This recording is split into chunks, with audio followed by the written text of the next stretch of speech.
Hi everyone, welcome to the final 2024 UK Open and Women's Blitz Championships. I'm here with Grandmaster Matthew Sadler. We are going to dive straight into the action of round one. And we have, here we are, this is where we are. Where shall we start, Matthew? Let's have a look. Let's just start with the Open Championship and we'll see what's happening. Yes, let's do that. So we'll go into Dani Gormali against Rishi Vijayakumar. Oh, well, it looks like Dani's a pawn down in actual fact. Yes. So, and for not really any compensation, I guess, apart from the two bishops, of course. But Black's got the c-file, nicely developed. So what's the time situation like there? Right, so 1 minute for Dani, 1 minute and 8, only 15 seconds for Rishi. So what's the time control? We've got increments, I guess. 3 plus 2, 3 minutes 3 plus 2 seconds. 2 seconds is not a lot of increment, I have to say. I must say, though, this game's finished. It's a draw. It's a draw. Okay, they did a repetition, bishop f6, bishop h6, yes. Bishop g7, bishop g5. That's maybe... slight relief for Dani, maybe, but good time. I played Rishi in the qualifiers, and he was young player, extremely fast. He beat me. Now, this one here is Indy Southcott-Myers against Freddie Gordon. Right. So Freddie's white, I guess. No, Indy's white, Freddie's black. Freddie's black, right. So, that's looking quite good for black. Opposite coloured bishops, but always with the rooks on there. It's pretty good. I mean, black's going to play e4 at some stage.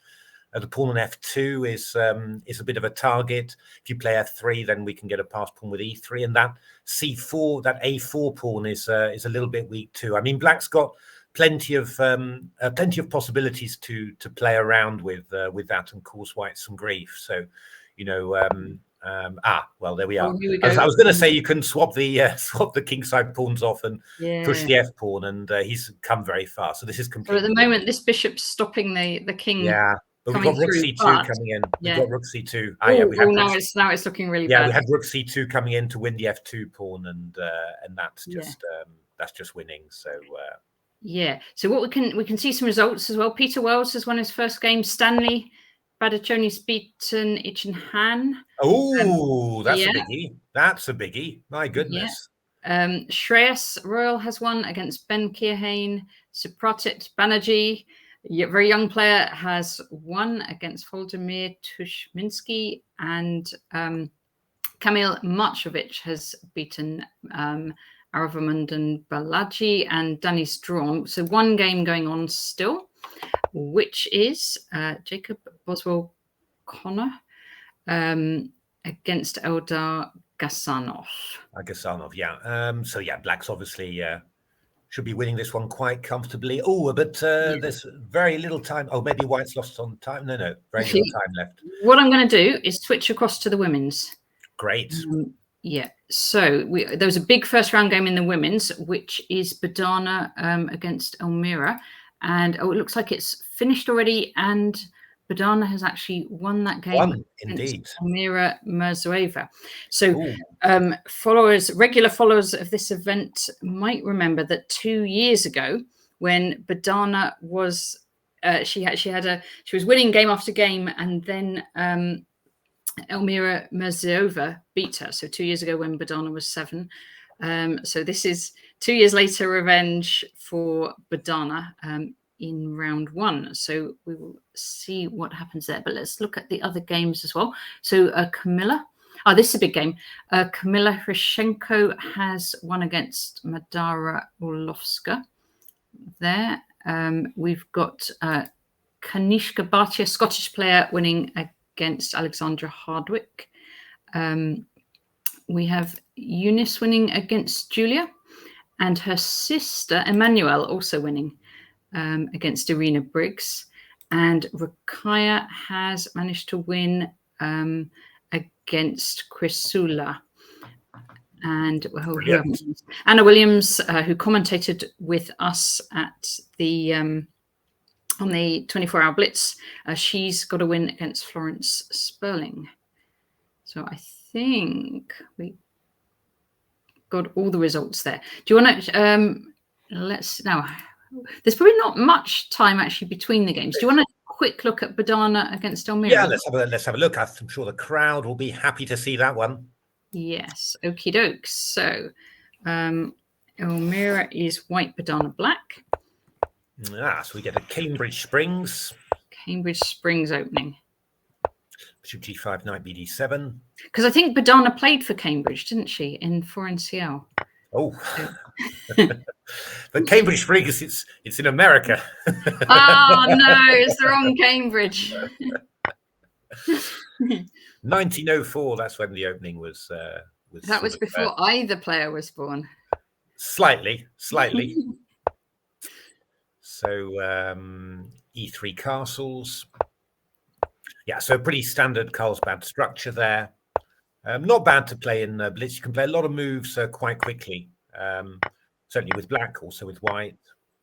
Oh yeah, this is quite all very well known. Been played an awful lot. Yeah, I mean white here going for instead of going for a plan with a queenside expansion, going more for a central push with rook E1 and F3 here. So quite well known. Sometimes black plays F5 as well. That's been seen. I was wondering if Badana was going to play F5, but she's going to get her pieces out. Bishop F5 she played. Yeah, F3, Bishop G6. Yeah, it's quite. You could swap everything off, but F4 played here, and then Bishop F5 back to stop the pawn coming to F5. And in principle, White's got a sort of an edge here, really, because you've got nice possibilities to do stuff in principle. Maybe A3 B4 and maybe A3 G4. To gain space a bit all over the place. But in principle, black's also quite fine. It's a Queen's Gambit declined after all. So, yeah. So what actually happens here? So White sort of shuffles the rooks a little bit. Yeah, I would have said A3 and H3. I would have wanted to put in just to see what black's going to do, because I think isn't there Knight B4 coming in some stage? Knight B4 into D3. Could do, couldn't it? Yeah. This looks seems like a possibility. So Rook FE1 and Knight B4 looks vaguely interesting. Oh, computer wants B5. B5. Yeah, apparently B5. B5 was best. Oh yeah, actually, where is the knight going to go? Because if it goes to E5, yeah, A5, that's not a great square, really. You could go knight B4 afterwards. Then, yeah, B5 is quite nice because if knight E5, you've got to watch out for F6. That's the big problem, and the knight's trapped. So, yeah, I think White just playing a bit slowly. White playing a bit slowly there, and just just getting a little bit into a tangle there. But so Badana played Rook D8. Yep. And then we've got Queen B3. B3. Knight takes C3. Oh, B takes C3. Oh, that's not good. Yeah, Bishop E6 now. Bishop E6. That's the things you've got to avoid in Blitz all the time. Just these sort of pins because it's hard to work out how to get out of them. Okay. I don't know whether Queen A3 was necessary. Maybe I don't know, but that would lose the pawn on A2. But it might. Yeah. Queen A3 the computer likes, but okay, it's a bit nasty. F5. Yeah, I can imagine. Oh, Bishop D5 played. Yeah. So she could just take on F5. You could take it as well, yeah. But I think in a Blitz game, it's nicer to keep the pin and just put the pressure on the opponent there. Looks really nice, doesn't it? That bishop. Yeah. And then F6 played. Okay, now we got Queen E6, I think, haven't we? Queen E6. Oh, okay, and that is going to. Yeah, that's just going to be. That's the win. Okay, all right. So that was how that one happened. Any other game you want to have a little look at? How long have we got till the next round? 38 seconds. Maybe we don't even. 38 seconds. Let's get on. Let's get ready for the next one. Let's get ready for the next. And so round 2. Okay, so in the women's there is oh, you can see this lineup. There's that, and I'm just going to have a look at the men's lineup. I'm not seeing your screen. I'm not seeing anything on the screen. Ah, then you can't see that. That's there we are. round 2. That's the lineup just there. Ah, great. It's Julia. Sorry, the writing's quite small for me, but Julia McNabb, right? But she's Irish. She's not related to Colin, is she, or a Scottish player? Not as far as I know. Yeah, there's a qualifier. There was a qualifier in Belfast, I think. Okay, right. Yeah, so I'm guessing she qualified from that one. I just noticed the name somehow, so you know. I'm not aware of any relation that she's related to Colin, but if anyone in the audience knows, then let us know. And then in the Open, we have for round 2, we have Rishi against Lorenzo, we have Freddie against Peter, Itchen against Indy, Eldar against Stanley, Ben against Jacob, Volodymyr against Shress, Kamil against Supratit, and Danny against Aravamudam. Oh, there is a clash of the generations, though, isn't there? Because it's Freddie against Pete. Freddie and Peter. We can see some Freddie and Peter, and I'd also like to track in on. We haven't seen any of Shreyas yet, as well, so we'll do. Oh yeah, that's a good idea. As well. But I did promise Peter that every time we saw one of every time he played a tiny kid, you'd follow. We talk about the clash of generations. So, so there we are. He doesn't like being reminded. Yeah. Okay. So we can start off with that one then. Freddie against Peter. Lovely. That's some great games. Good lineup. This. It really is. It's really nice. Yeah. Yeah. And the games come thick and fast, right? So they play in. It's quite a nice hotel in the Midlands, and so yeah, you obviously then I think they're in the same room, the Open and the women's. Oh my goodness. We've got a semi-Slav for all the semi-Slav lovers out there. Yes. Then it's a semi-Slav, and so Pete, a big expert back in the day. You know, he wrote a book on the semi-Slav, Pete did, and very famous one, actually, really good one. Actually, all of Pete's books are really good. There's a brilliant one on the Queen's Indian, which is virtually unknown as well. But playing these systems with B6, which when they came out, there's a Russian player called Dreyev who was a huge expert. He started playing B6 and Bishop B7, and just turned out to be the main line somehow. Looks odd to play C6 and then just put the bishop, pointing, but that's what you want to do. You want to play C5, and I mean, you end up being a tempo down, and of course, Black's a tempo down, from the start. So you'd feel it would make some sort of, it would mean something, but proving it is very, very difficult somehow. So I guess White wants to somehow get E4. Well, E4, everything tends to get exchanged then. That's the problem, and so this is also, quite common to take on D5, block the pawn on D5, and then you're looking to do something. But Black's very, it's not, when you do this normally in the Queen's Gambit decline, you get in knight e5 and f4, and you do some sort of Pillsbury attack, but you can't do it here because Black's nicely organized. So it can be a bit tough for White to do some stuff. I always end up just doing random stuff, which it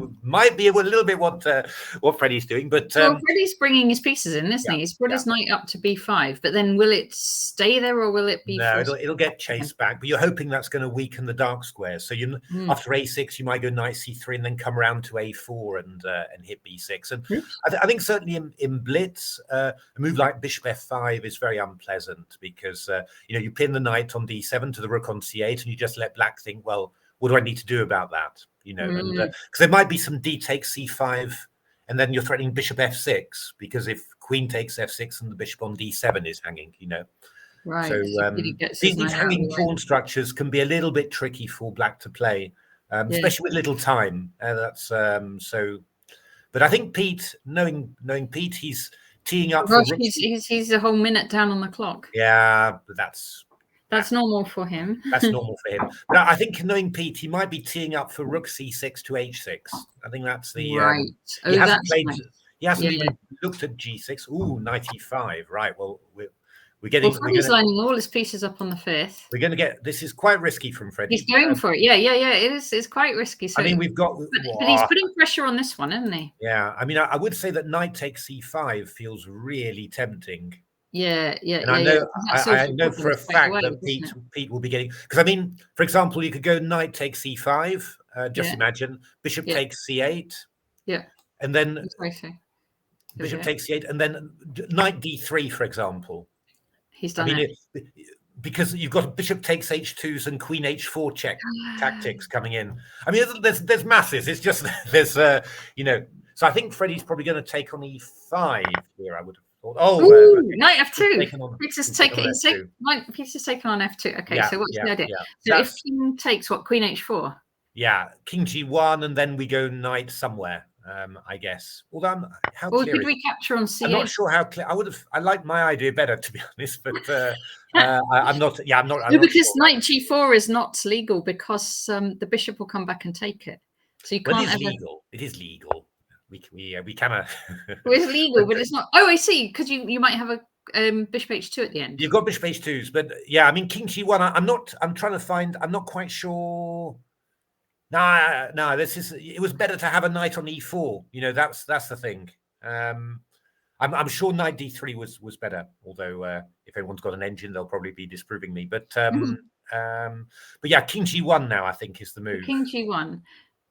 And then well, the question is, maybe we can't play a quiet move, because if we go something like knight g6, then bishop h3 covers. So yeah, we need to do something dramatic. The thing is, right, if you do knight g4, they can even go queen g4. And yeah. There's plenty of cover. Knight d3 now, so that's your move. Yeah, but you should. Yeah, but you should have happened 3 moves ago. Oh, yeah. I think knight d3, because you would have had the knight on e4 still, and you would have had bishop h2 check. I think that would have been quite nice, really. Okay, so he's gone queen. Okay. So he's given up a whole rook for. Yeah, this is a blitz game, right? And black's going to tee up with bishop g3. If he goes here, you've got the bishop g3, haven't you? So we are. Yeah, bishop g4. That's the move you want. You're threatening queen h1, queen h4 check with perpetual now, at the very least. Right. So that's already there. So the question is whether Freddie can actually do any more than that. I don't think so. I think Pete's going for. He's blocking off that bishop. Oh, he's blocking off the bishop. Oh, that's a good move. Yes, with the knight. Yeah. Ah, that is a good move. Well done, Freddie. So if this. Yeah, I don't think Pete should have done that. I think Pete probably should have just taken on c5. I think that would have been a better one, rather than doing this, because I think he's just lots of material down now, I'm afraid. Yeah. I think bishop e5 from white. Yeah, that was the one. Bishop e5, just get the bishop across there and blocking. And yeah, Pete's. So it is a whole. It's a whole rook. Did you say a Scottish accent deliberately? I tried a little Scottish accent, but just forgive me. I'm a bit tired today, I have to say. I've been working very hard.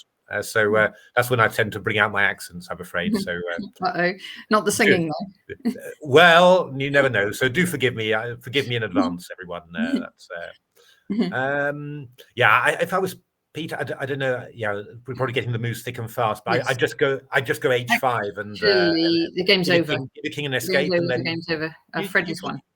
Freddie's won, has he? Okay. Yes. Let's go. Shreyas has finished already. So let's go to Supratit.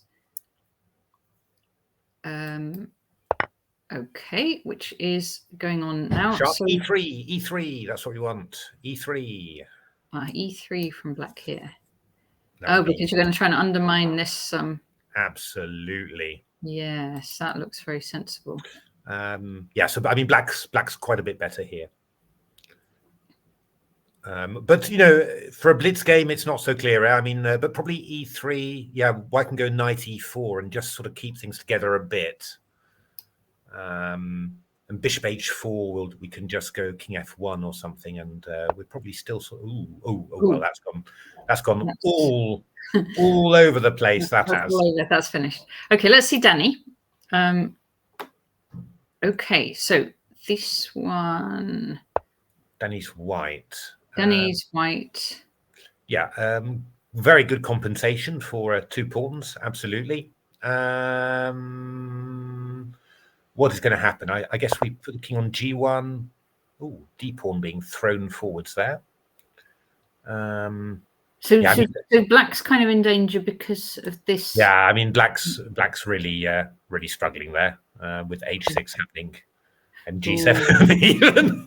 Yeah, I mean we're just going to go h7 at some stage. So when I first saw it, I wasn't so sure it was bad, but now it looks really. Yeah, I think this is over. In actual fact, I think Danny's won that. Yay! Because we're going to go g8 queen and then queen h5 checkmate on the side. That's the idea. Well, there's other ways of winning, of course. You could go queen h5 checkmate, but queen f5 and checkmate. But so sorry. So king takes. We can just go g8 queen, yeah, and then afterwards go queen. Put something on the h file. Queen h4, queen h5. There's other ways as well. King h7, we could go queen h5 or queen g6 check and pick up the rook on e8. It's what you want. Okay, so I'm going to go to the women's, and next round we'll start with the women's. So let's see. This one's still going. Badana against Anusha. I have noticed Anusha's been having some really, really good results recently as well. So two players, both extremely talented. So let's see. But in this particular one, Badana's a whole Badana's managed to win that rook, and that should be pretty good. And that's a win for Badana. But I see that this game is still going on. Oh yeah. Yes. So this is Eunice against Camilla. Oh my goodness! Look at those pawns. Yeah, I think those pawns are ready to touch down. The only question is whether actually white's won. Well, black's resigned. White's won there. Okay, last one going is Nodira Begim against Irina. And this will be a win for white because white's the only one with pawns left. We can see it anyway. But this should. It's all going to happen. It's all going to happen. We know what's going to happen here. Yeah. Yeah. I mean, you can. I've lost count of the number of these sort of things. I haven't won in online. No, it's true. It's possible. Cellmating people, but in real life Blitz, it's different somehow. You can't. You don't pre-move or anything. I don't know if you've played recently. In person Blitz, because I played this 3+2 in person and I played the qualifier, but I lost on time lots of times. It's like if you're used to playing 3+2 online, it's really different when you play it over the board. It's quicker because you actually have to physically move the pieces. So it does take a little bit of time to just adjust. You can't pre-move either. I mean, it's It's so it's no, it definitely you're definitely a lot slower. It's a somewhat different experience. It's I mean, to be honest, when I've I don't play at all now, but the rare times I played Blitz, like at the Trafalgar Square, the chess day on Trafalgar Square. So I was starting to play Blitz. My hands were shaking all over the place. I couldn't. It was really. I calmed down eventually, but the stress of playing it online, I found to be much bigger than playing in person. Rather, much bigger than playing online. So really, it was really, and of course we were playing with handicaps there, so like 2 minutes against 5 or something. So I was really, dropping pieces all over the place somehow. That's it. Right, I've worked it out now. So here is where you can see how everyone's doing, and we have in the women's we have 5 players on 2 out of 2.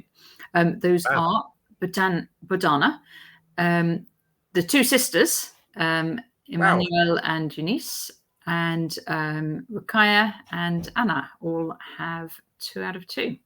I'm going to just also have. Have you got any tips on who you think is going to win the event? We'll start with the women's.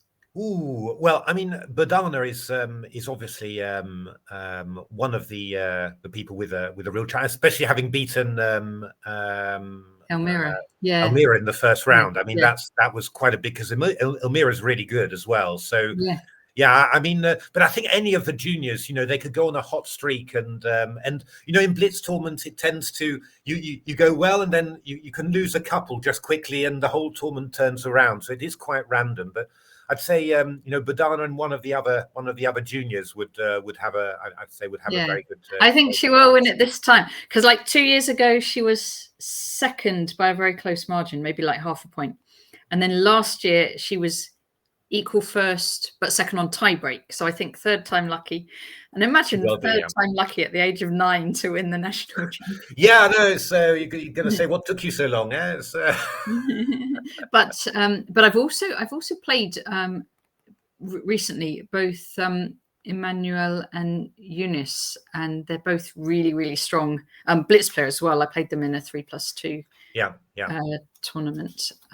So yeah, it's great. They're playing. Yeah, and Rakaya, I know she. Yeah, there you go. I'm going to say everyone's doing really well, but Rakaya also. You'll remember at the Cambridge tournament earlier this year, and she got a win against one grandmaster and a draw against another. So so she's been doing really well recently as well. Let's just do the same thing on the Open and see how everyone's doing. So we have 4 players. Wow, 4 players on 2 out of 2, and guess who they are? So Gasanov, this is testing my memory a bit. I think he won the event 2 years ago. That may be right. And then Shreyas, who I don't think he played this event. No, I don't think so. I don't last remember. year or the year before. Obviously, England's youngest grandmaster. And then we've got 2 young players, Freddie Gordon and then Supratit Banerjee, all on 2 out of 2. And those are the top players. And then we've got on 1.5, we've got GM Danny Gormali, who's the top-rated player in the event. So all, yes. Yeah. Who do you think is going to win? Actually, that's an interesting one. I mean, I think Shreyas has got the best mix of strength and youth. Put it that way. So for me, he should really be quite a big favourite. I don't know what his Blitz strength is. Whether he's, I always have the idea he's more on classical than Blitz somehow. But yeah, I mean, if he's his strength, at least his strength in Blitz, then I think he's got the best, probably the best mix somehow. Danny can always do. Danny's danger man, yeah. Danny's danger man there, but obviously it's always he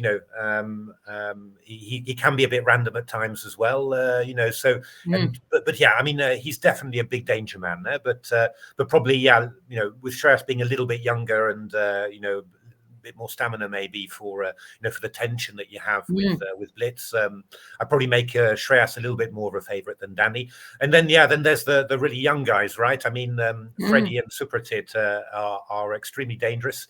Don't forget Stanley, who's I'm sure is going to cause some damage. He's a very good Blitz player, very fast, and yeah, I mean, Eldar's also, really dangerous as well, of course. So yeah, it's tricky. I mean, I would tend to go with Shreyas and Danny somehow, but yeah, there's a lot of people in there. I mean, also don't forget Yichin either, who's he started terribly, 0 out of 2, I think. He's normally such a good Blitz player. I mean, he must come back, you would have thought. So, but can I click him and see who he's played? He's probably played. He's played 2 young players, Stanley and Indy. So yeah, okay, that's a real surprise there, because he's a fantastic Blitz player, really fast. But okay, I mean, so he could be a bit of a wild card as well. But remember, never write off middle-aged balding GMs. Says Loz. Oh, of course he wouldn't. I don't know what that's referring to, Yeah, no, I mean it's I mean Danny's right up there. Obviously, it's just I don't know. I just think being young. You have to remember that John Spielman won it. He won it 2 years ago, didn't he? John Spielman. Yeah, I'm pretty sure. Yeah, but Spessie's a bit special, really. He's not playing this time. It's yeah, no, I mean it's really exciting event and a lovely mix of youth and age. So let's have I'm a going look. to hop across. We'll start on the women's this time. Which match? I was thinking maybe Rakaya against Emmanuel, because they're both. Oh, that's pretty good. 2. That could be a bit of a thriller. Should we try that one? Yes. Now I know Emmanuel plays e4 as white, and I should know what Rakaya plays, but I have temporarily forgotten. I think maybe a d4. I've forgotten. There we go. Lots was talking about Eldar, Matthew. Okay, of course. Yes, of course. It's I wonder whether Stanley's still playing his Jababa London system. We will check that out next. Because we'll check that out next time. We got used to seeing Stambad trotting out during the online chess, but yeah.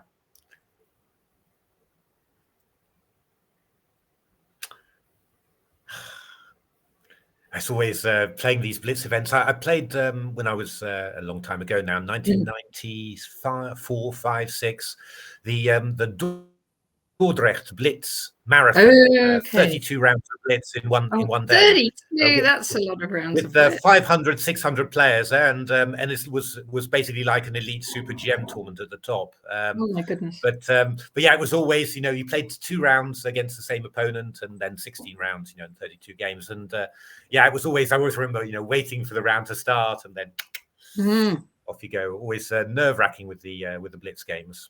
Yeah. You just get a whole load of moves through at once. So here we go. It was a Sicilian defense. Indeed, a sort of a Poulsen can sort of Sicilian.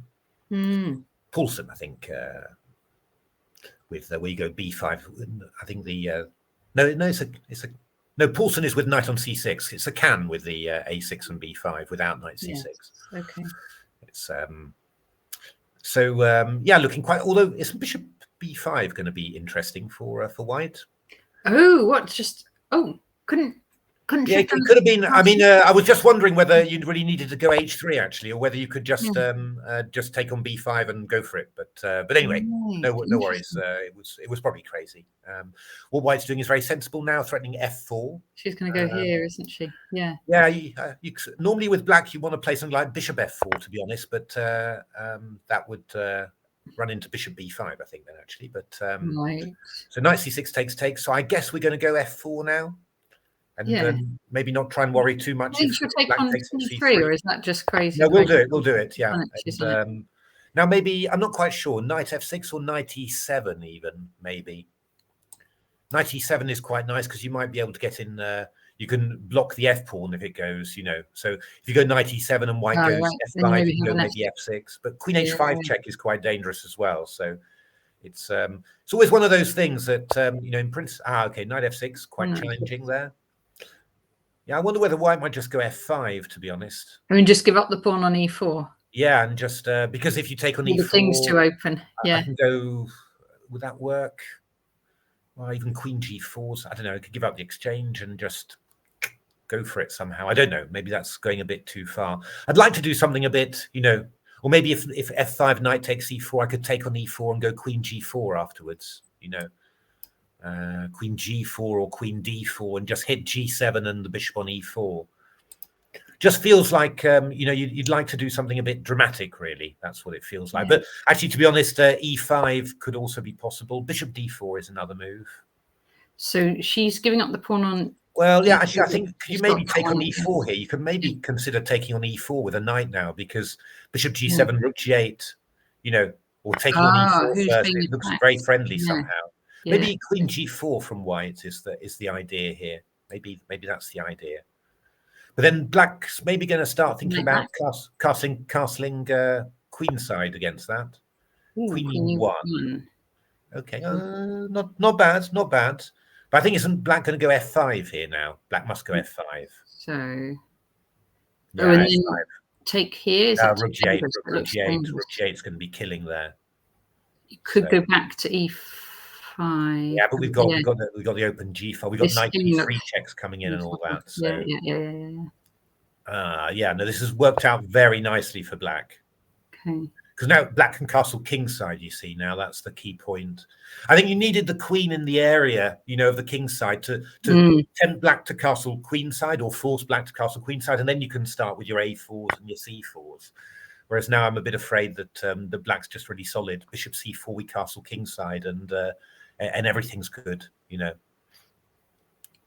Yeah. So black's got a big advantage here. Yeah. But yeah, it's blitz, so anything can happen. Indeed. Okay. Should we have a quick look maybe at another, maybe Badana's game, or one of the other leaders? Okay, so here we go. This is Badana as black against Irina. Irina, sorry, my eyes are not so good. Yeah, no, this is looking really good for black. Black's going to win a pawn on d3. Yeah. I mean, rook d1, you can go e4 already, which looks pretty good, really. And aren't all rook endings drawn, Matthew? Well, indeed, but somehow they never seem to want to be drawn when I'm playing them with the pawn down. Yeah, this one's rather nasty in actual fact. You know, basically with black, you can just sort of increase your space now. You don't need to do anything silly. King f5, g5, you know, and yeah, maybe g5, g4, something like that, or h4 in this case. You can do that. That's pretty good because you're breaking up all the pawns there. Yeah. And yeah, white should have stopped that really. And you know, yeah, you've just got loads of moves that you can make to improve your position, and white can't do very much. So you know, it's going to be it should just be a win for black. This. Yeah, and I'm going to go to the other one on other player on 2, which is Eunice. Right, playing black in this position. Okay, so yeah, nice position for black. White pieces are a little bit awkward there. The only good thing you can say for white is that you're nicely entrenched on your central squares there. You know, with the knight on d4 and queen on e3 and pawn on c3. So it can be a bit hard. It's a sort of position where you say, oh, you know, how do I make progress? F5 and go in like that. Could do. I'd be sort of.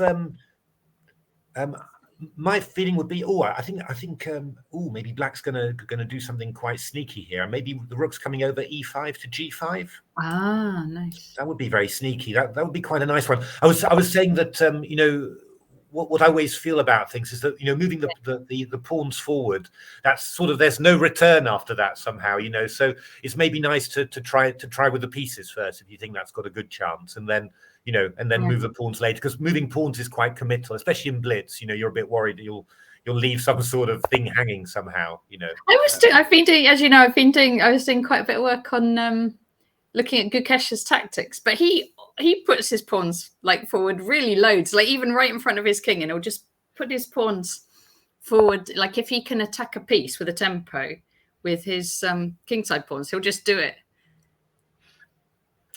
Yeah, I mean, you sort of say that's kind of the influence of engine somehow. I mean, I know Gukesh is a guy who spent a long time not working with engines, but I think there's been a tactic here. The rook on d8 has got there's been a bit of an oops there. But yeah, I mean, you notice how ready the engines are to grab space. You know, if you know, I was very much a counter punching player, and I like to stay on, especially with the black pieces, especially. I like to stay on the back rank and then strike back. And I was analyzing some of my games with the engine, and the engine was just saying, yeah, g4, f4, f5, g5, and you know, what you doing? And yeah, you know, so I think, you know, young players have you know, picked up, you know, those sort of good things from the engines, and, you know, don't sort of have much respect for people who are, you know, who you don't need to keep the pawns right in front of your king. No, they just do them, and trust that rook b2. Rook b2. That's some Greece. Or do you think that might be a? That must be a glitch. Could be a transmission error as well. It's hard to know sometimes. It could. And also they've only got 10 seconds each and stuff. So yeah, I think rook a2 was probably what white played there. Yeah. I Okay. would have said it's not clear. I mean, Black's actually survived really well there. I mean, Black's, if anyone's a bit better, it's Black again now, despite having lost that pawn. But yeah, Yeah. I think. Should we have a look maybe at the? Let's have a look maybe at the men's section. Let's have a look at the open section. Yes. Sorry, See the open. just see. Okay, so now what's still happening here? This exciting one. Supratit against Danny. Ooh, this is so Danny's doing pretty well. Yes. So that's 3 pawns for the exchange. So yeah, looking quite good.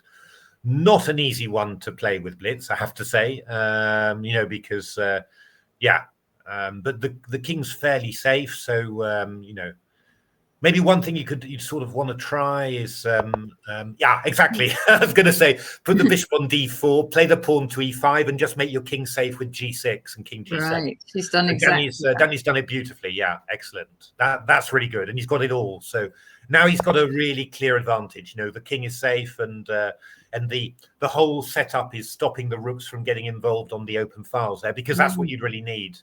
Yeah. So yeah, and this rook b6, he's coming round to f6 now. So with the rook. Okay, so looking to exchange off queens. Yeah, I mean Danny's got all the choices really, but yeah, as you say, this square's covered, this square's covered, this square's covered, this square's covered. And okay, right. He's come with his king. That's really good. F4 play, but E4. I could probably go F6 to be honest, to be really safe. That would be my feeling, you know, because E4. Okay, that's fine. But I was a little bit worried about losing the in a blitz game. Yeah. You know, losing the support of the D4 bishop. You know, but yeah, it's obviously really good as well. So maybe you go F5 here. Oh, not here. B4. Wow. Got to be careful now. Got to be careful. Got to be careful. But I think King D5 is going to be fine here, because if Rook D1, you've got Rook G1 there, so you can always just swap stuff off. Yeah, there we are. That probably was what happened. Yeah. And now we just got to shepherd our pawns across. So I mean, you can lose the G pawn, but you go Bishop C5 and then just push the F pawn. Oh, okay, or push the H pawn, whichever you want to do. This is just going to be completely winning. So, that's a big win for Danny. Big win for Danny with Black there. Very important. How did Freddie do? Freddie won. Freddie won. He beat. He won that very quickly. My goodness. Do you want to see it then? Yeah, if it's a quick one, we can. We're always up for quick ones. Yeah. Scotch. Oh, it's this one. Okay. Oh dear me! Oh, this is a well-known trap that White's fallen for. So, yeah, this is all well known. Yeah, I've seen this. Knight C3. We've all seen this lots of times. Queen over to H5. Bishop E6. Bishop G5. Bishop D6. Oh, yeah. Normally you take on D6 first here, and but here White played Knight takes D4. I think maybe got his lines confused that the Queen wasn't on A5 but was on H5, and well. Bishop H2, here we go. Queen H2 check rather is, and Bishop C4. That's rather terminal. So just a blunder there. Can see how that happened. Why getting a bit confused or getting his moves mixed up there? So yeah, nice win for Freddie there. Okay, so let's see how the players are doing then. Oh, Yichin Han has got back on the scoreboard there. So yeah, so we've got 3 players now. 3 players on 3 out of 3. Eldar, Shreyas, and Shreyas won as well. That's important. Yeah. And Danny's on 2.5, and Stanley and Supratit are. Oh, Stanley! Do you have a quick look what happened with Stanley? Yeah, let's see Stanley's. So Stanley won, and yes, he's still playing D4. But his opponent did the anti Jabava there. You see, but Stanley did play Knight C3, so I'm sure he's still Jabavaing away. Hi, Ocelot. Hey, Ocelot. So Knight C3. Yeah, Knight C3, E4. Playing nice and aggressively. Ooh, F5 from Black. Wow, that's a move. Clarendon Court. Clarendon Courtish. Yeah, that's true actually, isn't it? Yeah. So takes Bishop D3. Stanley playing very sensibly there, swapping off the light squared bishops, and a little bit of a sneaky blitz trap. If castles, then C4 check will unleash. but he saw it. Yeah, Stanley's just. Oh, knight d2. Yeah, the engine doesn't like it, but I think that's quite decent. Just coming round to c4. That's queen f2. Just got to be careful. You don't want to castle kingside now. Allow bishop d4. That would be embarrassing. But oh no, yeah. Castle kingside, bishop d4. That would be a pin. It's not even a Zwischenzug. Not even. So knights did play knight c4. Yeah, there we are. That deals with it all. a4. Yeah, just race it. Oh, castle. Now you can because you've got bishop e3. a6, a4. Yeah, rook b8, queen h4. Yeah, this is very pleasant for white. Just oh, allow b5. Oh, that was was a bit risky. So it hits the bishop. c4. Now black's playing very aggressively there. Knight f5 might have been a nice move now, maybe. Just to swap off. Yeah. Just knight f5, and then if knight f5, bishop f5, probably black's doing quite nicely then, actually. You know, it's worked out quite well. White's lost a lot of time somehow, you know. You're attacking the pawn on c2, and yeah, threatening b4. That would have been quite dangerous somehow. Bishop d7 is a bit slower. h3. Oh, knight f5 now. Okay. Queen f2. Yeah, it's a bit slow, wasting a bit of time there somehow, you know, but okay, b4 still could be. Oh, queen b7. Yeah, that's not good. Rook a7's coming now. Yeah, that's.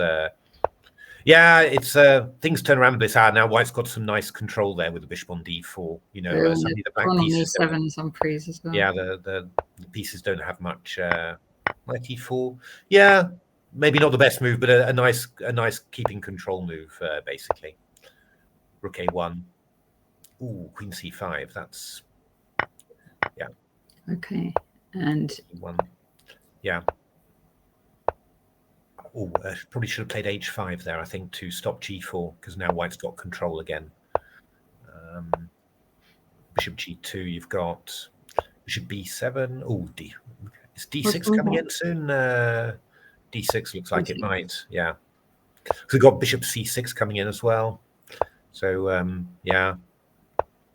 Yeah, this is very pleasant. Lots of things hanging somehow. Yeah. These double pawns somehow. You know, they're not half as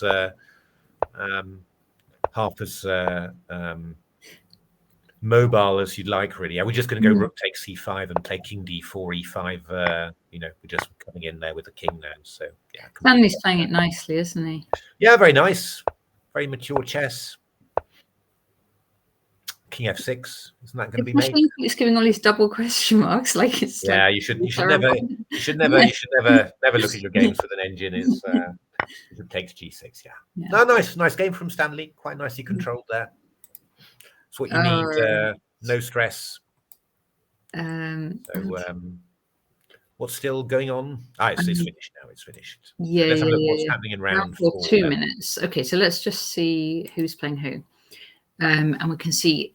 I do want to see. Oh, yeah. Well, let's see this. Danny Gormali against Shreyas. I was going to say I want to see Shreyas. Let's see. It's a big game. Perfect. Yeah, brilliant. Shreyas this round. So, how do you think Danny against Shreyas will go? It'll be d4, maybe. Well, Danny can play lots of things in general. If it's e4. Then I think Shreyas is quite a fan of the Archangel, I think. Okay. I don't know whether he's got special blitz openings, whether he'll play his normal stuff. I guess play his normal stuff. And otherwise, Danny, what does he do against d4 Shreyas? I don't know. He's Queen's Gambit decline guy, I think, isn't he? Or some sort of structure like that. Anyway, I've got in my head. But yeah. It's going to be. It's a big one. It's a big one. This one. Yeah. We've got another big one. Eldar against Peter. Oh yes. Should see that too. So yeah. Who was on? There was 3 players, wasn't there? On it was Eldar, Shreyas, and Freddie. Freddie's on 3. So who does Freddie play? Freddie's playing Rishi. Yeah.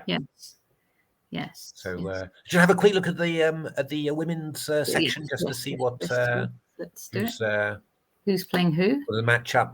So that we have 3 players also on 3 out of 3. which is Badana, Eunice, and Rakaya. Fantastic. Not bad. Yes, and so here we have his Badana against Chrysoula Paraskevi. We have Eunice against Anna, and we have Nodariba Begim against Rukaya. Fantastic. And further down, we have nobody on 2.5 actually. So okay, yeah, there's on 2 in that section. Yeah, it's still wide open.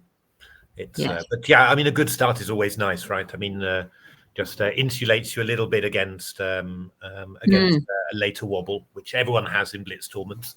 Does depend how many points you lose there. I mean, I always noticed where, again, going back to that 32 round tournament, that you had a period where you were going to wobble, and you had a period where you were like God simply and seeing everything. The key thing was making the most points in the second period, the good period, and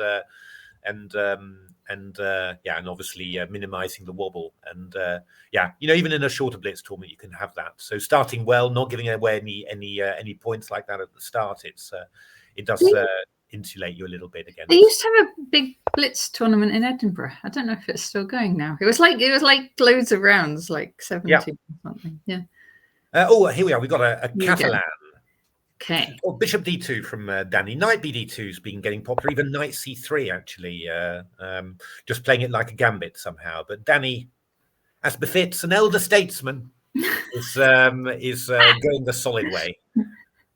Elder statesman. Very good. I don't think elder statesman and Danny Gormally is not two things you'd think of putting together somehow. But why not? Why not? It feels right in this context.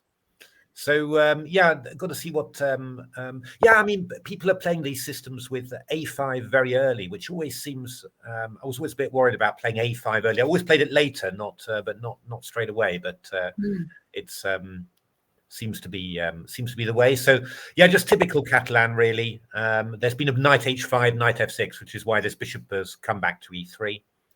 And I mean. It's very solid for black. It's really very solid. You take on D5 at this moment, so the black's forced to take back with a C pawn. Forced, actually. Black might be able to try a little knight takes D5 if he's feeling excited, and that would have been maybe possible, but this is the pretty standard way of doing it. White tries to grab the C file, but you've got this attack on the E2 pawn, which enables you to get a rook to C8 quickly. Right. Someone's saying, why is White lost on board 3? I'm expecting it's just a transmission error. Should we hop there for a second? We can have a look. Yeah. So strong that 4 bishop G5. Yeah. No. It will still be going. It'll be a transmission error. Yeah. Transmission error. Okay. But these guys, I'm assuming they're both playing all out for a win. They're not going to go for a quick draw. Yeah. I mean, in actual fact, I think that black's probably a bit better in this position. I think. Wow. Yeah. Well, you've just got more potential, to be honest, because White's actually achieved not very much here somehow. And these pawns are coming. You try this against the engine, these sort of positions, you end up losing terribly badly. You're getting squashed a bit. Yeah, Danny's getting a bit squashed. He hasn't really. The queen on B3 isn't great either somehow. So I feel like you want to get one of these pawns. Oh no, he's going. Oh no, okay, so he's doing it like that. Maybe that's. He's trying to get free, but it's just you've got to be. Yeah, it's just you've got to be careful. It can go badly quite quickly. These sort of things, but as long as White, sort of. Okay, he's going in the middle like there. B4 is interesting. Bishop B4 would maybe have been my choice. I'm not sure. Okay. I like the look of it. I quite like the look of keeping it open and free with the queen on the B file. I quite like having being able to put a rook there and attack it, but. Oh, Chess Parrot didn't like Bishop E3 in the opening. Yeah, he was trying to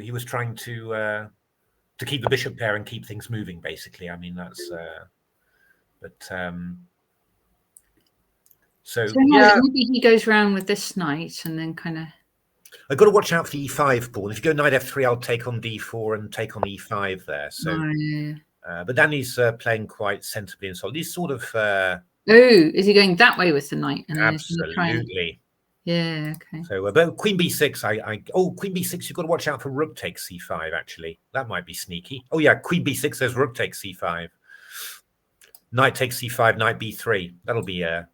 Ooh, pin, big pin. You can fall for that in Blitz, I have to say. I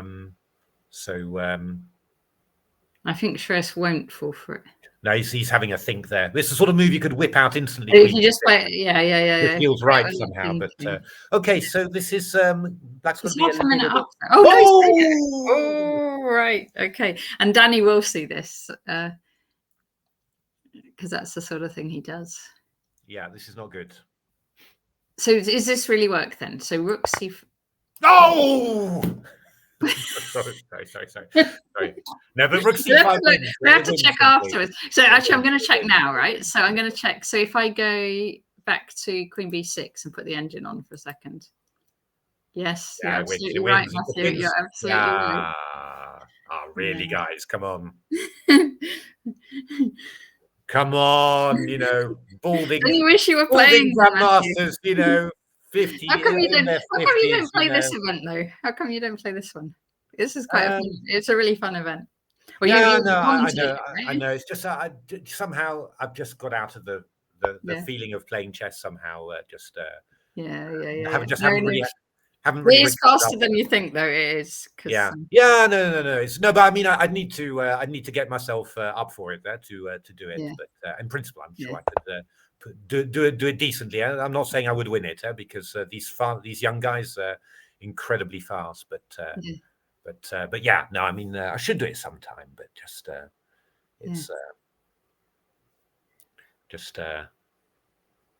life sort of goes quickly, and then it's suddenly 4 or 5 years, and you haven't played. November again. Yeah.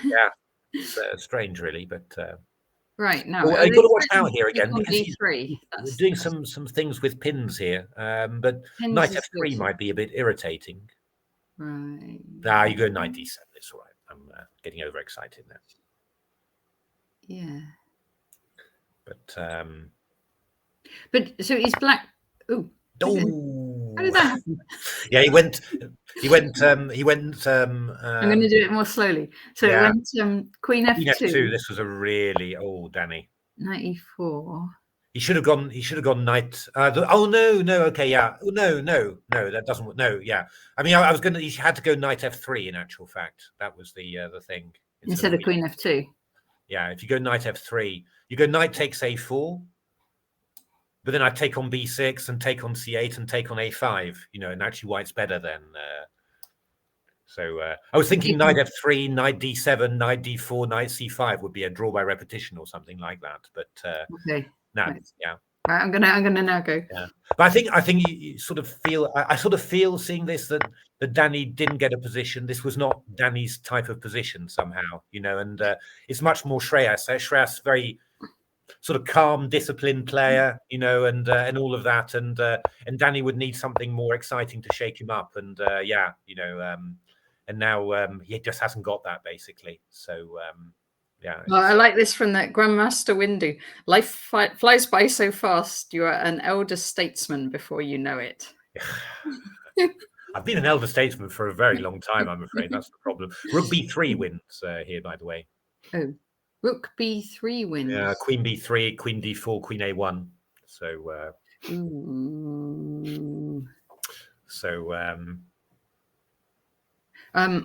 Yeah. Okay.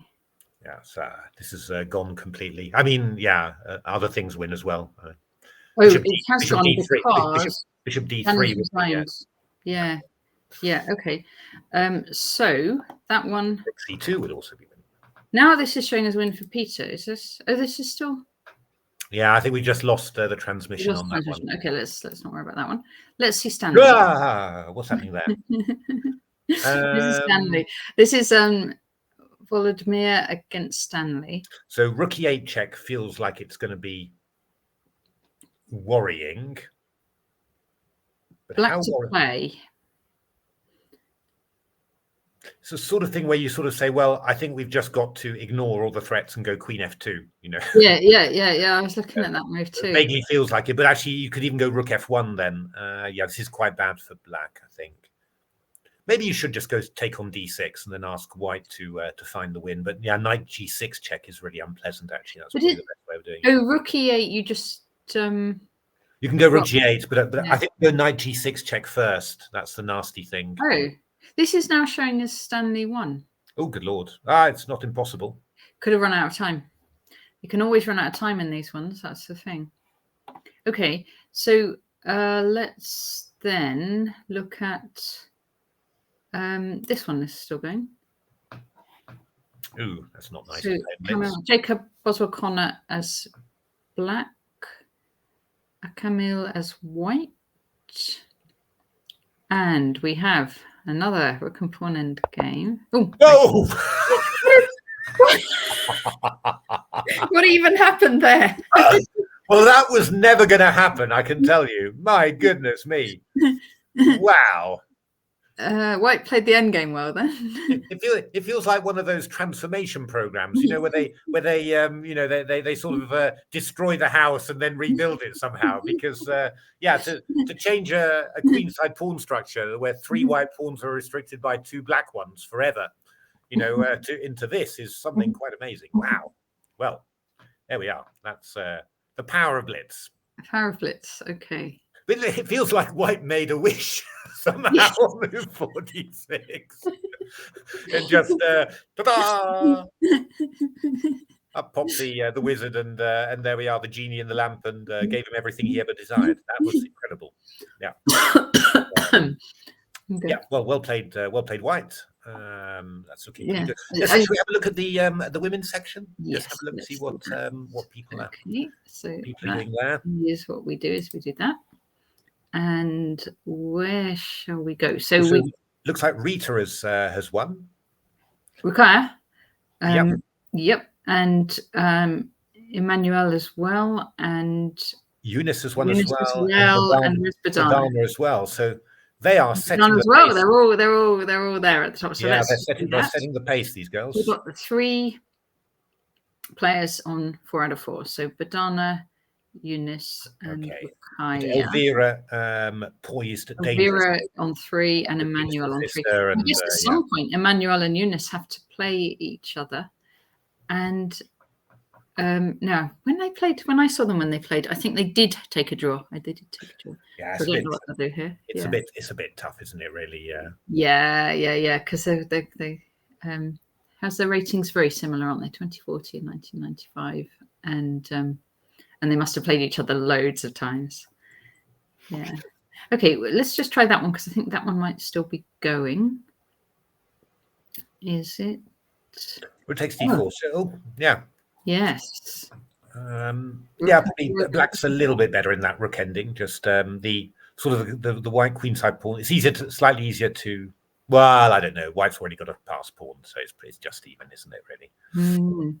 Just with when you've got 3 against 2 on the side like that, you sort of the chances that you might be able to win a pawn on that side, break up, put the rook on b4, play c5, c4, and grab both pawns. There's that possibility, but in principle, it should just be equal. Yeah, it doesn't look like it's still. We're not seeing any more moves. Maybe there was a draw there. There's a draw, or we're going to see that white's B and A pawns are on B7 and A7 now. You never know. Okay, so I'm going to go back. Okay, so let's check the open and who plays who next. So we've got those 3 players. So Freddie, Shreyas, and Eldar on 4 out of 4. So it looks like Eldar beat Peter there. Looks like Eldar must have won against Peter, yes.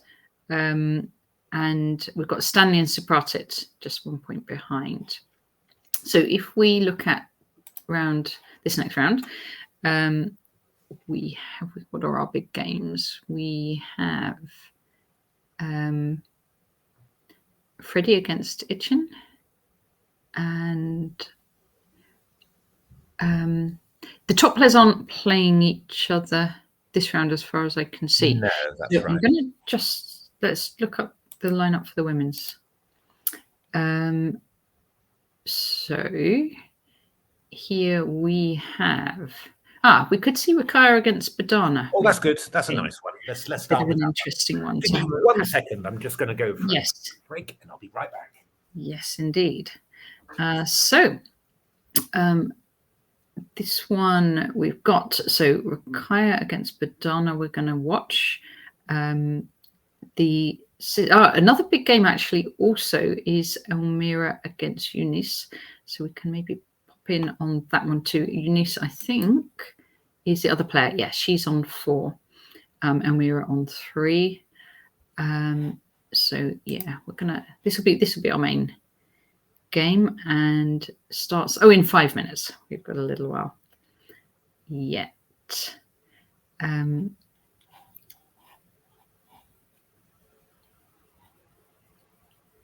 So, and then let's go back to the open.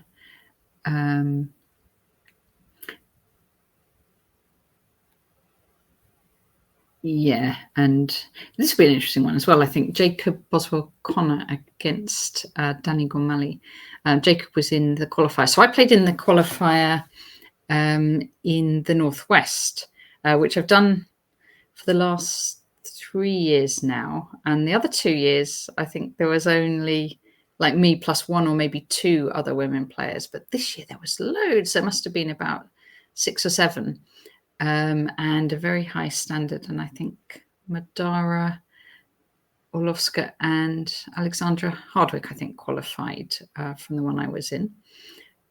It's a lovely event, really. Anyone who's kind of watching this today and hasn't tried it out, if you like a bit of Blitz, there's sort of qualifiers in all the different regions. You can just pick where you want to play.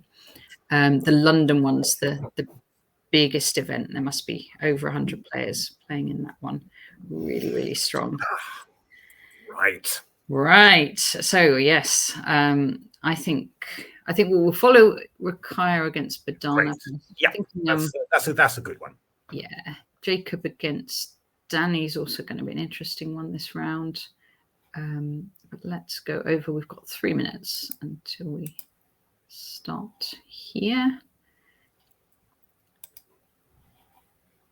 It's good they don't have a delay for this. Somehow it would be. No, there isn't. Yeah. It's pretty impressive, really. You need something like a racing commentator, wouldn't you, to feed the moves through to you? You know, it's 95, 95, 96, 96. Yeah. All the old days with demo boards, you wouldn't do that for a Blitz tournament. So you excited for the World Championship coming up? Very excited, yes, indeed. Yes, I'm gonna be cheering for Gukesh. Who are you cheering for? Yeah, they're both nice guys, actually. So I'm not. I don't mind at all. Basically, it's. I'd love Ding to be informed somehow. That would be definitely. Really nice. I want it to be a good match. Because I saw there was a really good biography of his games written recently, and I was looking at through the games, and really, I mean, his best games are amazing. Really, I mean, like real absolute top peak strength ever. I mean, he was really such a beautifully, everything basically he could do. So I mean, it's probably too much to hope that he gets back to that level, but to be able to, I think, to be honest, if you can just be stable somehow, because in a World Championship match you can cancel each other out, but just stay stable, and then who knows, maybe something develops and he finds some aspect of his form that would be great, because I think I mean, in a 2-player match anything can happen, although I guess people are saying at the moment that Gukesh is the big favorite. But you never know, because it's like one situation, and it's not like each game is like independent of each other. If something happens in one game, that can then kind of feed through. And I don't know whether you saw it. There was I saw there was a documentary about Magnus sometime, and they showed him playing during the first game of the match against Vichy in 2013, 2014. God, I have never seen Magnus look so scared, nervous, you Yeah. know, and I mean, I think the tension of playing in a world championship is huge. And, you know, Gukesh has got Absolutely. magnificent nerves. He's a really Yeah. cool, brilliant temperament, but still, you know, But I Magnus. saw in like he had Yeah. interviews. Do you remember when he was trying to become the world's youngest GM and he kind of missed it by a month or so? Yeah. And he said, like at that time, he'd put extra pressure on himself to try Yeah. and get these results. And then he said after that, oh yeah, I'm not going to do that anymore. And so now he just doesn't. He just says like, even if I win or lose the game, I just think about the next game.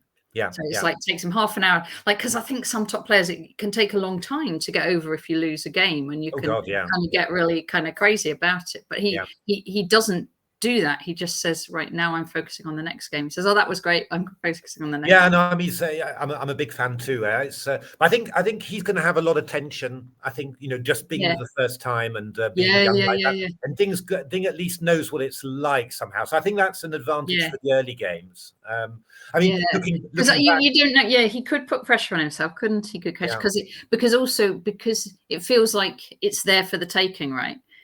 It makes that's it what harder. everyone's saying. Yeah, and that's definitely extra pressure there. It's just, I mean, looking back at that Magnus against Vichy match, looking back at it, you sort of think, God, you know, Vichy really, he should have tried to exploit that nervousness in the first couple of rounds and really go for it, because, you know, he took a repetition, Vichy, in the first game against Magnus when he was already better with black after 12, 13 moves, and you sort of think, oh, if he'd really gone for it somehow, then of course Vichy was nervous as well, being in his hometown and playing that. But so you sort of think that maybe, you know, the best tactic, you know, for Ding would be, if he could, you know, to actually try and sharpen things up from the start and all that, and try and catch, you know, Gukesh unawares maybe, or catch Gukesh while he's still settling down into the whole world championship, you know, thing somehow. But yeah, he's an amazing calculator, Gukesh. I don't know whether you'd catch him on tactics. I know Ding is too, but I don't know if you'd catch him on tactics. Yeah, no, but just something complicated, and I don't know. I mean, it's sort of I mean, it's a great match, but hopefully, you know, what you want at least, you know, both players to be in decent form anyway. I don't think there's too much worry about Gukesh for that, but yeah, Ding obviously as well. And okay. Let's have a look. So we've got so Rakaya's gone. We've got a Caracan. Yeah, so Caracan with Knight F6. So Badana's playing the very popular system, and with an H5 thrown in at some place. Actually, I think John Spielman does some coaching for it, doesn't he? So he's a big. I don't think he does anymore. Oh, okay. Well, he was a big fan of this system anyway. Yeah.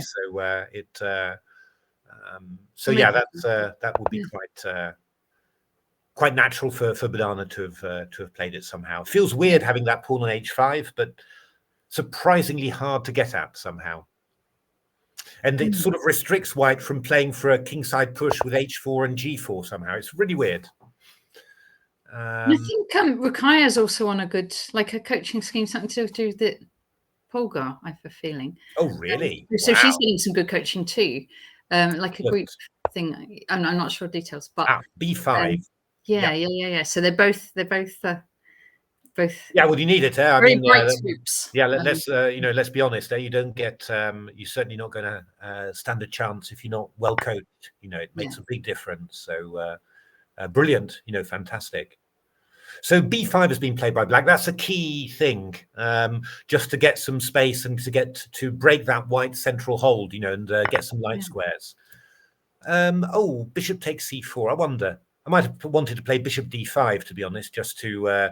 You know, it's one of those things about force the opponent to take the piece rather than give the opponent a square by taking it. I would have said, but I think Badana was looking for wants the exchange of queens. I'm not sure about that, to be honest, because White it gives, you know, White can play queen takes D5, and then you've got that pawn on D5 and also a queenside pawn majority. I don't know. I'm not sure. Oh, so she might go like B4 next. Yeah, I mean, takes rook c1. You play the knight to d3. It can come around to f4. Right. I don't know. I don't know whether you've got, or maybe h4 first to pin down those black queenside pawns. I'd be a little bit nervous with black that I was heading for a bad end game, you know. Whereas with the queens on, the white king's a little bit in the firing line somehow. Knight d3 Okay, is a yeah, decent she's move. coming round. Yeah, if you go g5, we'll go h4 now, so you can't do that yet. So because black wants to play actually h4 and g5 and sort of, you know, hold back the white pieces by doing that. I think white should go h4 now, to be honest. That would be my feeling. Okay. And then afterwards, you're going to go rook c1, then you're going to go b4, king b2, king b3, b5, a4. And I just think that white's got a lot more to do than, or g3's a little bit. You've got to be a bit careful because anyway. Yeah, and also if you go h4 now, then black will have bishop takes g3. So you've got to be a little bit careful about that. You're setting yourself. No, knight's in the way. But yeah, I don't know. It's worrying me a little bit. Yeah. But I think maybe Rita was looking to play bishop f4 actually. Yeah. So rook c1. Okay, king a2 is not silly because, you know, we want to go b4, but we don't want to allow a5. Yeah. Okay, so Rukai wants to aim for this. I'd say b4 is quite sensible now, I would have thought. Yeah. Or b3. Yeah, I mean, there's the famous thing, do not hurry. If you can move a pawn two moves forward, move it one. But yeah, you also think, you know, can also just move it as well. So the guy who coined that was a very interesting guy called Sergei Belavanets. So a Russian master who died 1941 during the Second World War. So what was the saying? If you can move a pawn, 2 pawns, move it one. Yeah. Do not hurry. That was his key thing. He said, analyzing games of Capablanca, in endgame, the great endgame players, they always take infinite time to make things happen in the endgame. Wow. You know, when they got control, and it's become it was put in a book by Michal Shereshevsky, Endgame Strategy, a classic, and it's really part of the Russian makeup in terms of playing endgames. You know, it's do not hurry, do not hurry. They'll, you know, it's like yeah, I need to learn this thing. I'm not very good with that. It's so you know, it's decent, but yeah, I'm not really. I think you could have done, you know, you could have just gone there this time. It's I don't know whether Rita's looking to play b4 without allowing Rukaya. Sorry, Rita. Sorry, Rukaya. Oh, Rukaya. Sorry. Yeah. I'm sorry. Sorry. The screen's so small for me. I'm sorry. Yeah. I'm seeing it wrong. Yeah. Sorry. My apologies. Anyway, yeah, what's she gonna do, Rukaya? Yeah, you should go b4 and put a knight on c5 somehow. I think. Let's go back. And then just advance behind it somehow, but.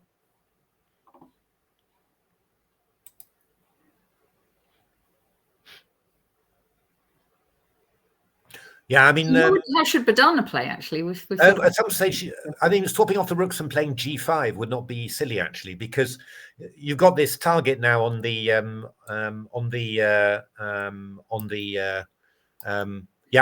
swapping both pairs of rooks off and then playing g5, because afterwards white's got a bit of a dilemma there. Okay, so how did that white has come to c5 somehow.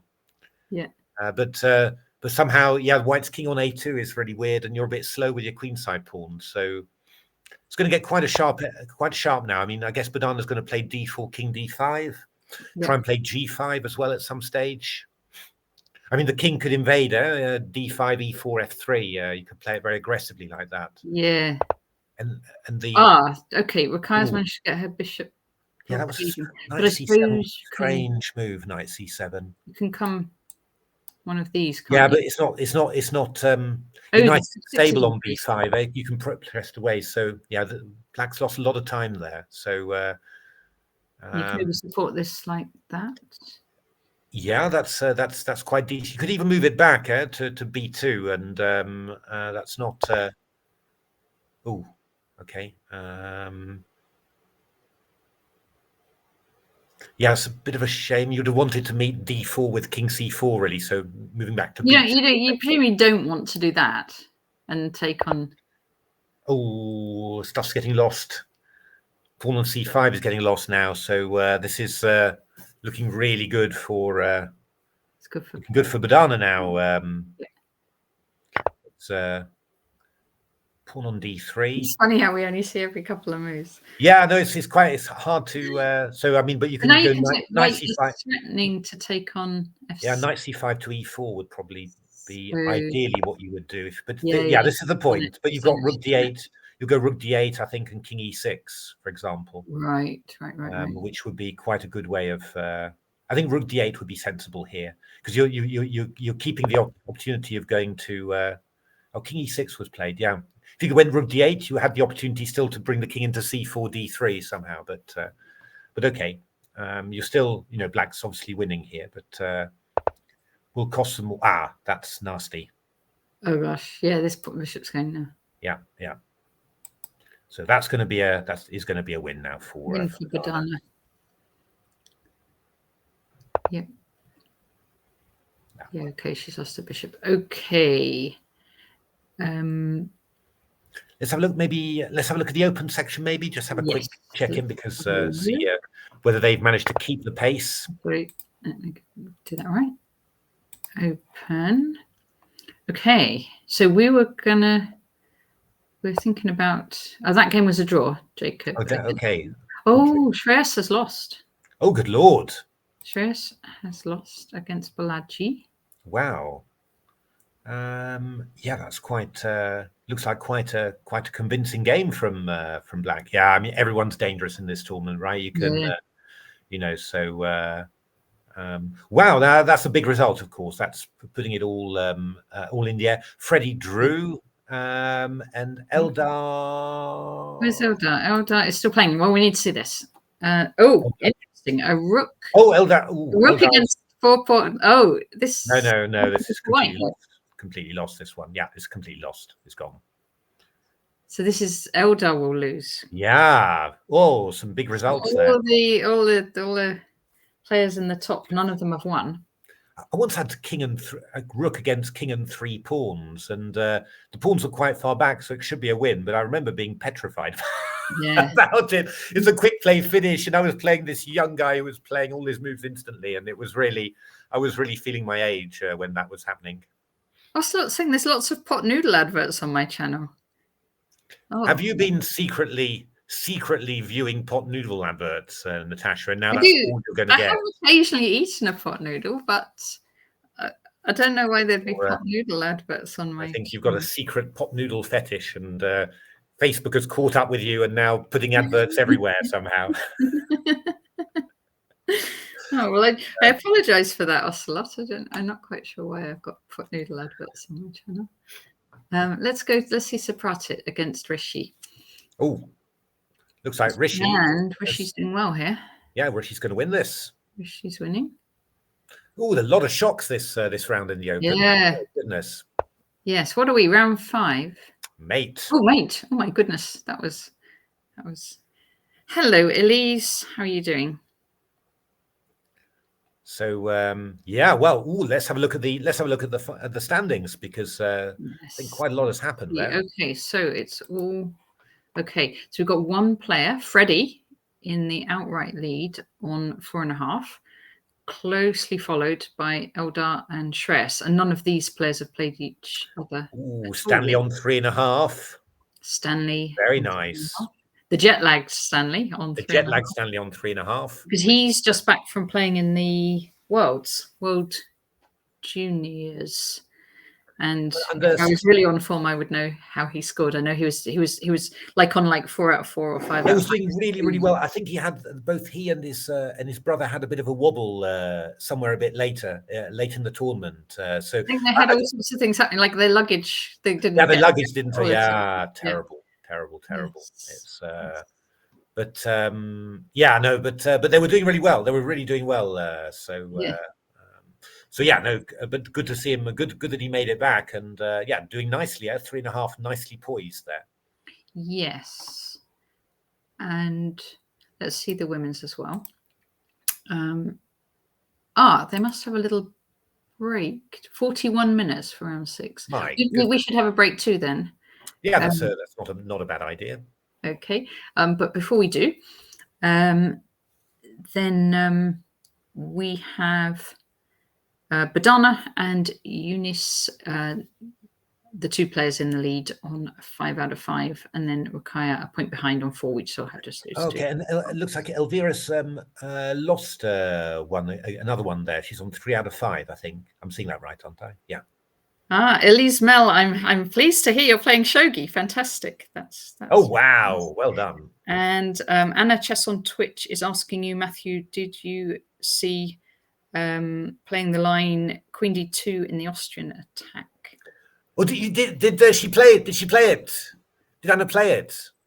I was getting confused because isn't she in the event and she's managing to post in our chat? She must. That was quick. Brilliant, Anna. Quick reactions there. Well done. But we didn't see it. But we didn't see it. We have to look a bit later. We'll find it. We'll find it, and we'll.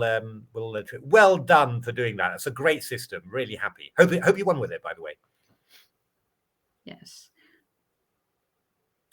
Cool. Alrighty. So we're gonna. I think it's lunch break for the players, so we might as well take our own lunch break as well. So we'll be back for the start of round 6, which is in 39 minutes. Brilliant. So that's going to be somewhere like 2 or something. 2. Yeah. Yes. Brilliant. Okay. I'm going to actually end the stream and start it again. I hope that'll work on the same link, but otherwise I'll sort it out. But anyway, thank you everyone in the meantime for watching, and we'll see you again in about 40 minutes. See you in a little bit. Thanks for watching.